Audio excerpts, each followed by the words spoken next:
Alright guys, welcome to RC Mojo. Grand Hauler again this week. We're going to be working through bag D, the gearbox. There's quite a lot of bits in this one, and other than a couple of plastic bits and the gears, all the gearbox internals come from the bag. Okay, step 20. We'll need the shift forks, 3 of the aluminium threaded tubes, the shift rod, the end plate with the motor mounting at the top, and for the small bits, 3 M3x6s, 2 M2x6s, 2 washers, 4 E-clips, 2 little springs, and we'll need the 2 M2 plain nuts, but I covered them up on the list so we'll fish them out later.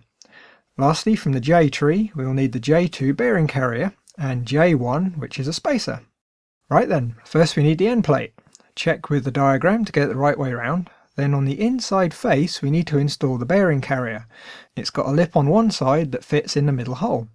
From the outside we need to install the 2 M2x6 screws through the plate and the carrier. Before we fit the nuts, the exposed threads on the screws need a tiny bit of thread lock, being careful not to get any on the plastic. Install the nuts and do them up nice and tight with an extra grunt for good measure. Next are the aluminium tubes. We only need to install 3 for now, so we can still access the shifter shaft when it's installed. The manual wants us to use some thread lock on them, but we're going to be doing a little bit of tweaking later, so we'll leave them dry for now. They use the M3x6s, so we'll do them up properly when we thread lock them. For now, they just need to be finger tight. Now for the first of the fun bits, the shifter shaft. We need to make sure we've got the shaft the same orientation as it is in the manual. One end has an E-clip slot right at the end. That goes on the left. First, near the middle, we need to install 2 E-clips in the slots that are close to each other. They should snap on nicely enough with some pliers. Next, we need to do the single fork on the right. We need to grease up the section of shaft that it runs on, install the fork, giving the shaft a good spin as we go, a bit more grease on the shaft for good measure, followed by a spring, and then a washer. Now, this bit's a bit tricky. We need to hold the washer against the spring, pressing it down, while we install an E-clip in the next slot.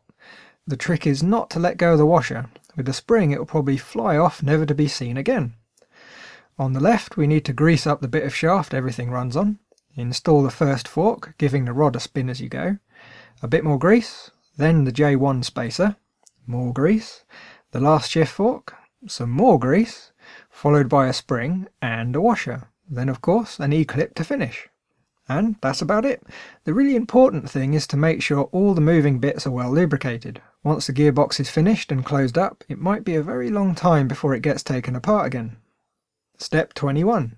We need 6 large E-clips, gear shaft A, the one with the 3 splines, the alloy 20-tooth gear, alloy 13-tooth gear, the brass hex hub, and we'll need the plastic 36 and 27-tooth gears.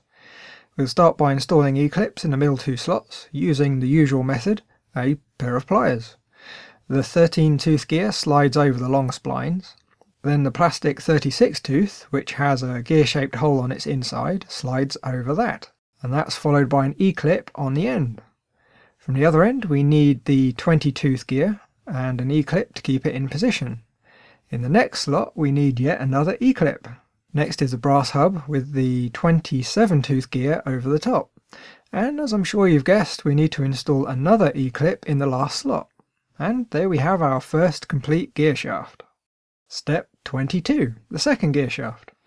Right, we need shaft B, 6 large E-clips, a large thick washer, 4 1260 bearings and 4 1150s. These will replace the stock bushings, 2 of the silver gear hubs, and the last 3 plastic gears. From the J tree we need the 3 clutches, J6, 7 and 8, and the spacer J5. The first job is to pop some bearings into J7. Now in the manual it tells us not to replace the bushes with bearings. That's because J7 slides up and down the gear shaft, and Tamiya glue the bushings to J7. It all makes good sense. But I figure the truck will spend most of its time in gear, so the bushings will spend most of their time spinning or static on the shaft rather than sliding up and down it. And since the bearings are a fairly tight fit, we'll get away without any glue. If they were loose, it wouldn't work. Also, the 3-speed in my high lift has been abused far more than this truck ever will be, and it has bearings throughout the gearbox and has never shown any signs of failure. Have a look at some of the trucking forums though, as there's some rather good discussions on the pros and cons. Okay, from the end of the shaft without a flat ground into it, we need to install an E-clip in the 4th slot. Grease up your shaft, don't be shy with it. Slide on J7 with the big side to the right. Squirt in some more grease and install another E-clip behind it. J7 should smoothly slide up and down the shaft between the E-clips. The downside to using the bearings is we have steel on steel sliding contact, which isn't ideal.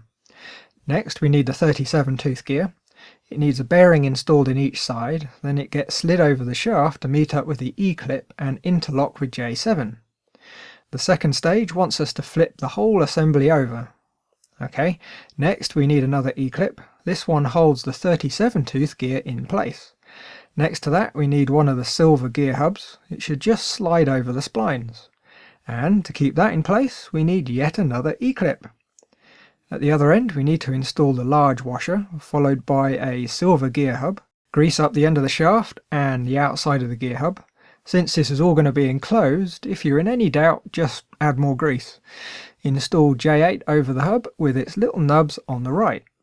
Now a bearing, the 44 tooth gear, another bearing, the spacer J5 and an E-clip on the end.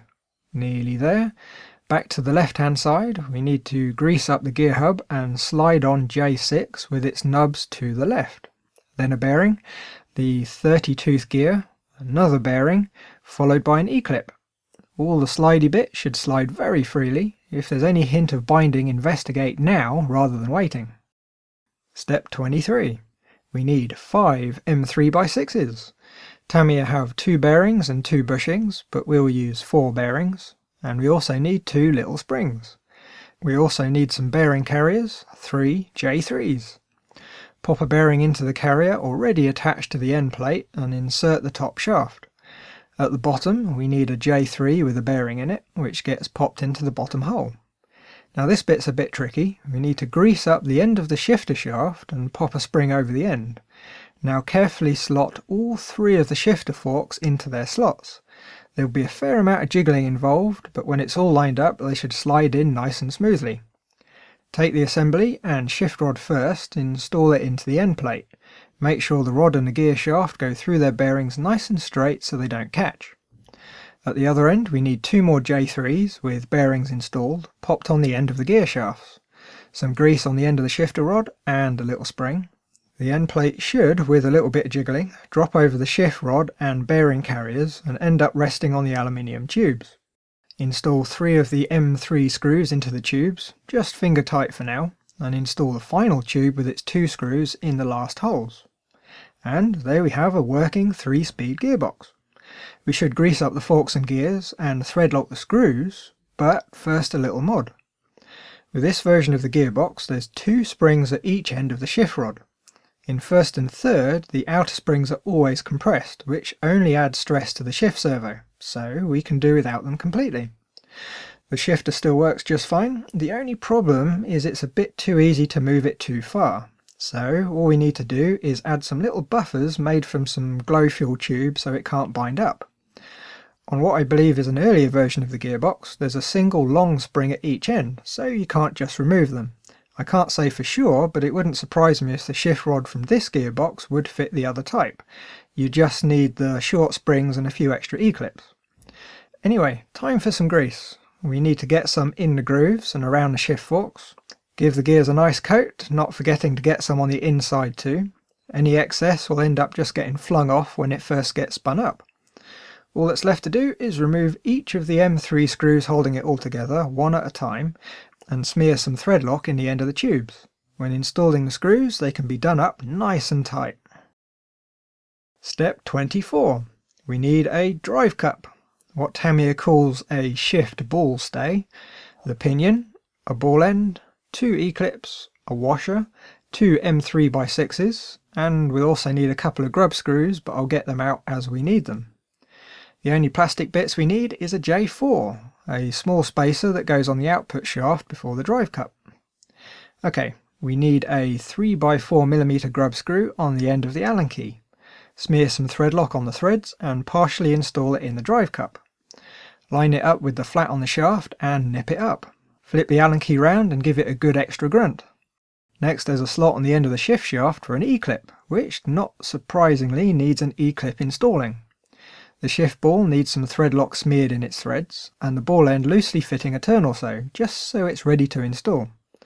This end of the shaft has a slot too, and just like the other end, it needs an E-clip. We follow that with a shift ball stay. It doesn't matter which way up it ends up facing, as the whole rod can rotate, so just butt it up to the E-clip and do the ball end up nice and tight. Motor next. First we need to pull the bit of rubber tube off. Pulling it off with some pliers does the trick, but we are pulling the shaft through the armature, so it's better if you cut down the length of the tube and peel it off. The grub screw for the pinion needs a little smear of thread lock, just like the other one. Install it a turn or so into the pinion so it's ready to install. Tamiya always have these fibre discs that go between the motor and the mount. Still not entirely sure what they're for, but I always feel slightly bad if I leave them out. They just press over the bearing, so they're not at all hard to fit. Install the screw in the side with the hole first, as it's easier to line up. Do it up so it's just nipped up tight enough to make the motor stiff to adjust.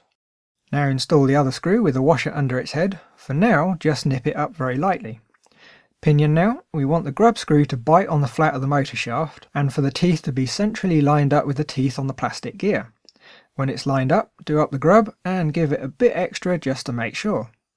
Now for the mesh. We want the motor to be really stiff to move, so we can just about adjust it.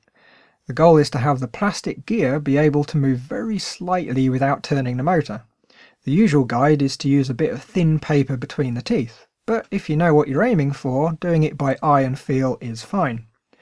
When you've got it spot on, do up the two screws nice and tight and give the mesh another quick check just in case the motor moved.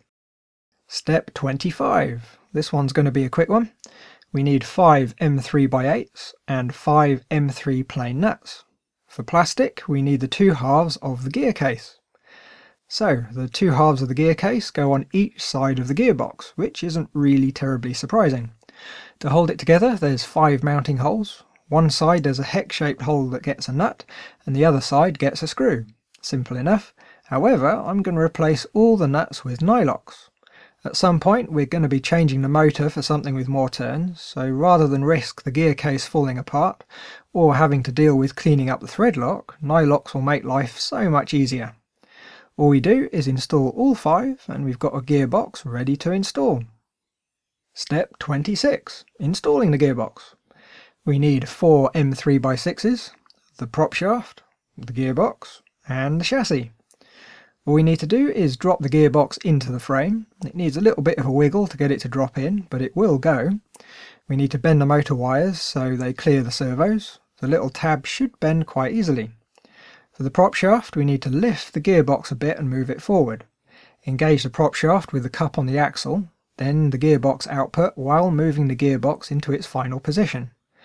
All that's left to do is install 4 M3x6s through the tabs on the gearbox into the threaded hole in the chassis. I'm going to leave them dry for now and hope they don't back out, but when the motor gets changed I'll pop a little bit of thread lock on them just to make sure.